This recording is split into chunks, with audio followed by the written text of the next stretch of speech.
Chairperson Fu, Professor Wu, Ambassador Zheng, distinguished panelists, ladies and gentlemen, good afternoon.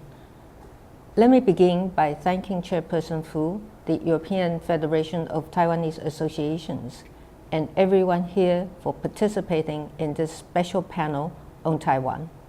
I would also like to recognize our friends in the European Parliament for their invaluable support.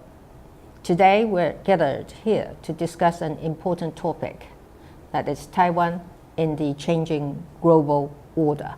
This is an issue that is relevant because it takes a closer look at how Taiwan is shaping and at the same time being shaped by the tremendous change we are seeing take place around the world. In fact, when I was doing my PhD in the London School of Economics 30 years ago, I titled my dissertation, Unfair Trade Practices and Safeguard Actions in a Changing World. My supervisor suggested that I should remove the term in a changing world, as the world never stops changing. At the moment, nowhere is this change more prevalent than in East Asia.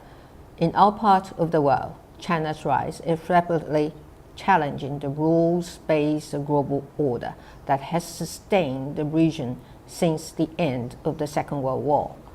With mounting economic and military power, it is suggesting an alternative global order based on its own needs and interests. Even more worrying, it is forcing many countries to choose sides. Taiwan is at the forefront of their efforts. Since 2016, China has stepped up its actions against our democracy, economy, and international space. They have worked to destabilize our society and reduce trust in our democratic institutions, all in an effort to overturn the democratic will of the people of Taiwan. They're breaking the status quo that has sustained peaceful cross-strait relations over the past decade. We take heart in knowing that these are not Taiwan's challenges alone. Their actions have not served to drive Taiwan to Beijing, but encouraged us to look at where our friends and partners are in countries that share our values and interests.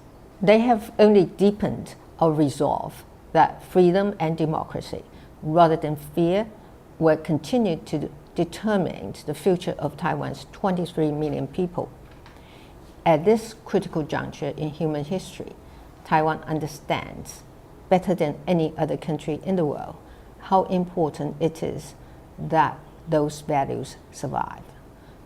As a small democracy trying to engage with the world's most powerful non-democratic country, Taiwan is resilient and determined to safeguard our precious democracy.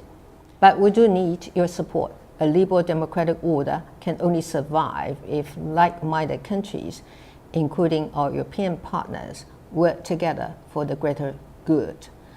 I'm calling on all like-minded countries to display the same spirit that led to the founding of a union across Europe in 1951. The clear-eyed sense that only by coming together can we protect our values and our future. Again, I wish to thank the European Parliament, particularly for your support for Taiwan's international participation and your efforts to promote bilateral trade and investment. I hope that today's event can spur further discussions on how Taiwan and Europe can continue to stand together to preserve freedom, democracy, and a rules-based order around the world. Thank you.